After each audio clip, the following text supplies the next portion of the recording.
How's it going, everybody? Coach Braden here with Look Like You Lift, and in this video we're going to be going through my calories and my macros on my reverse diet so far, and we're going to be taking you through an upper body workout. So you guys seem to really like my lower body workout video and kind of walking you through how I structure my food, and so I thought I would do another one for you guys. So I'm going to show you exactly how I structure my meal plan. The program that I use, this is a program that I developed both for my clients and for myself to make it really easy to just know exactly what I got to eat every single day. So we'll go through that, and then I'll actually take you through my upper body workout. So let's head over to the monitor, shall we? So here's what we got. So this is the same program that I use for my clients when I'm calculating out their food and telling them what to eat each day.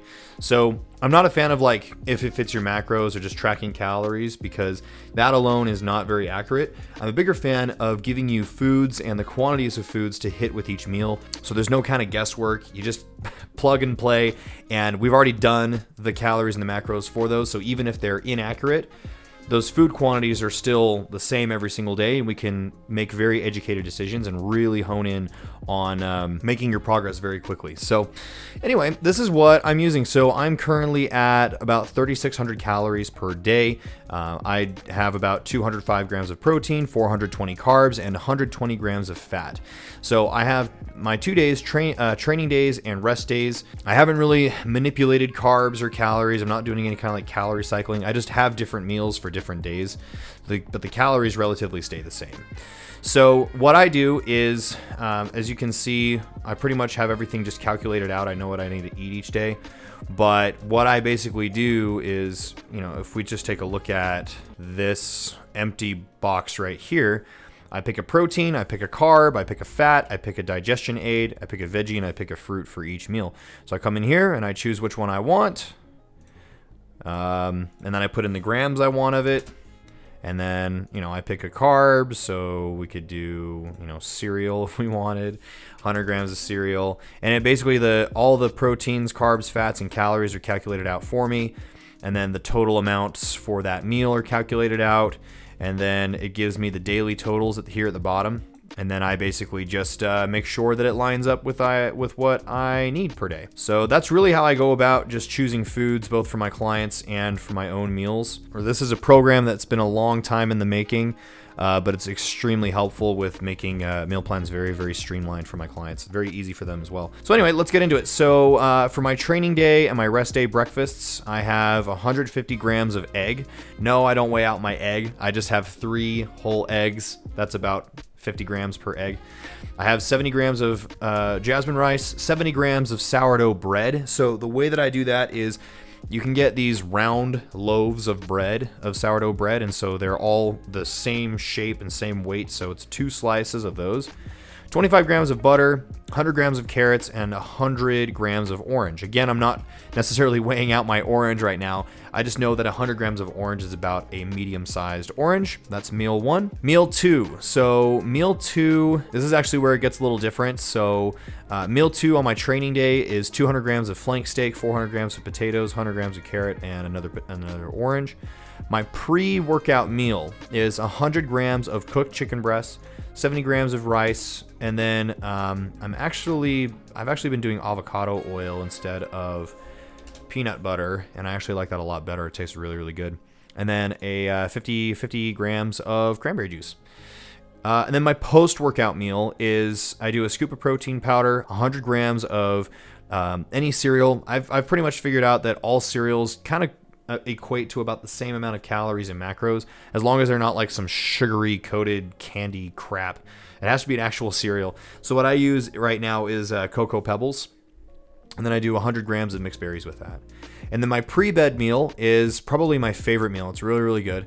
And it's the same both on training days and rest days. I do a scoop of protein powder, 50 grams of cereal, 40 grams of peanut butter, and then 150 grams of fat-free yogurt, and then 50 grams of blueberries. And then over on my rest day, you'll see that I have 4 meals instead of 5 meals. So meal 2 on my rest day is 300 grams of ground beef. So I get these ground sirloin patties from Costco, and each patty is 150 grams. So I just cook up 2 patties and then mix it in with 120 grams of rice, have a carrot, or have 100 grams of carrot and then another orange. Meal 3 is 200 grams of chicken breast, 120 grams of rice, cranberry juice, and then I have my pre-bed meal. So the big difference that you're going to see here is on my training days, I have 5 meals, and on my rest days, I've got 4 meals. So the reason why that is I like to have a lot of sugar and easily digestible carbs post-workout. And the big misconception with that is that the carbs help to replenish glycogen. That's not true. The reason why I like using sugar and foods that are easily digestible post-workout is it actually brings cortisol back down and brings the body back into a parasympathetic state, which means this is where the body is relaxed. It can actually digest the food. We're no longer in this elevated cortisol, adrenaline state from training. We can now relax and start the recovery process. That's the reason why we use sugar. It's not to replenish glycogen. You haven't depleted that much glycogen during your training session, a lot less than you actually think. So don't flatter yourself. But anyway, so that's the reason why I do 5 meals on my training days, and then I just do 4 meals on my rest days, because I just don't want to eat 5 times a day. I'd rather just take 4 meals. And yeah, so my calories are at 3,600 right now. This is probably about as high as they're going to go. I don't know. We might wait until another weight plateau happens, and then we'll increase calories again, but we'll see. This reverse diet should last me about another month or 2. But the fact that we're at 3,600 calories already is a really, really good sign. I took progress photos, and I'm not going to show them here, but I took progress photos, and I'm actually more full. I look full. I'm much more vascular. I have more energy throughout the day. My training is going really, really well. I'm really happy with the way that things are going right now. So, and it's a nice break from low calories for such a long time. So, all right, should we get into some training footage? Okay, so this is upper body. This is heavy pull and light push. So I've got 2 different upper body days. I've got heavy pull, light push, and I've got heavy push, light pull. So this was actually, so my first exercise of the day was supposed to be a deadlift, but so the day before this, I did Romanian deadlifts for the first time in a long time, and that fried my hamstrings.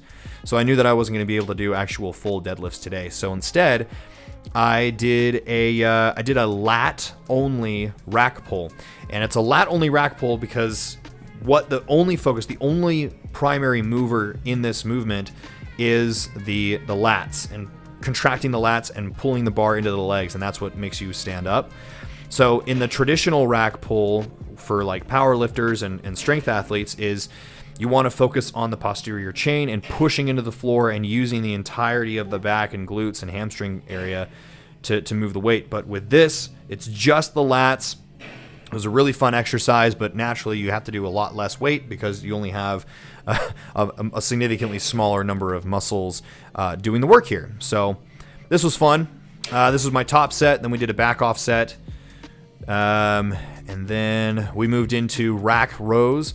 Now, the reason why I like rack rows is because I find that my lower back gets really worn out if I just do like a regular barbell row. And so doing a rack row allows for me to really focus on the lats and really focus on my upper back and not have to worry about my lower back giving out before I need to. So this exercise, I pull it to my belly button and focus on trying to pull the elbows back and try to get the elbows to touch each other behind me. And this is my top set. And after this, we did a back off set, and there goes my headphones. But yep, so that is the rack row, and go to failure there. So the next exercise is supposed to be bicep curl, but I've actually moved my bicep curl work to the end of my workouts because I want to have as much energy as possible for the big movements, my big pulls and my big push movements. So the next exercise is a light, high incline bench press. We've got 185 here. As you can see, just because it's light, we're still going heavy. We're still going to be going to failure. And you can see here, I'm controlling the descent.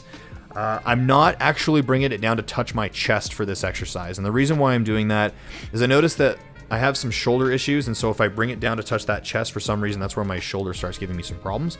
So I strategically just have like 1 or 2 inches of a limited range of motion there. What I've also found to really help with making sure that the chest is doing the majority of the work is while you're grabbing onto the bar, try to think about trying to get your hands to touch one another. And just doing that, like right here while I'm watching this, you can feel your pecs actually contracting when you do that. And so I actually have that entire contraction throughout the entirety of the repetitions. So go to failure on that exercise. Okay, next exercise we've got is a lateral raise. Now the way that I do these is I actually sit the bench back about 1 or 2 notches, and I really focus on slow and controlled. This is my back off set, so this is why I'm using lighter weights, because I've got to get to like 20 repetitions. But I have a powerful contraction upward, I pause at the top, and then I control the negative for as long as I can. And even though it's 10 pounds, you can really feel a burn. It really lights up your shoulders here. But I really like being able to do this exercise seated and sitting back a little bit. It really helps me to eliminate any kind of swinging. I don't want any kind of like external momentum to help with the weight movement. I mean, the only movers here should be the actual muscle fibers, and we accomplished that here, I think. So went to failure there, and then the next exercise was the tricep extensions. So this one's pretty self-explanatory. Basically what this is extend all the way down, and then I hold at the very bottom and I control the negative on the way up. Explosive positive, hold at the bottom, slow negative. And again, just taking this one to failure again. This is another back off set, not a top set. Yeah.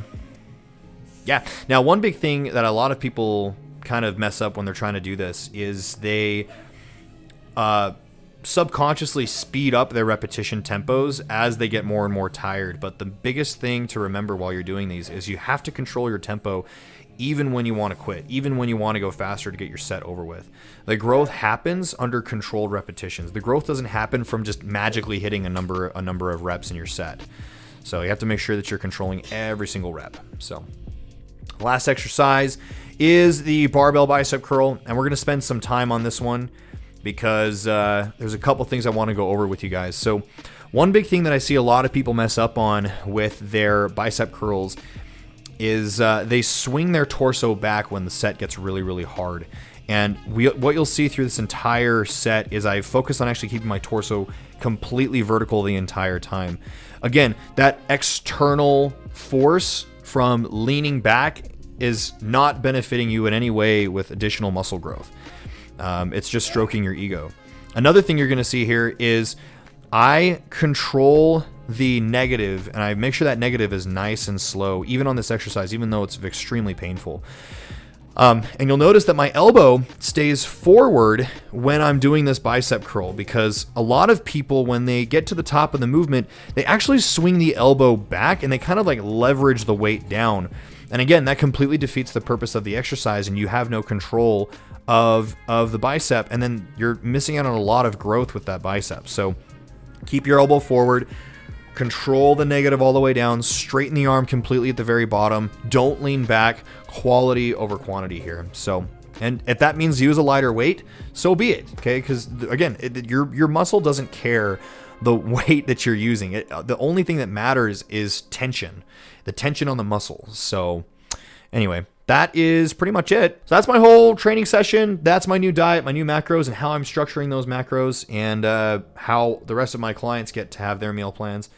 So I'll be sure to do more training videos like this if you guys want. Let me know what our next video should be. If you have questions or things that you want me to make videos on, feel free to let me know. But other than that, have a great day, subscribe, and we'll see you in the next one.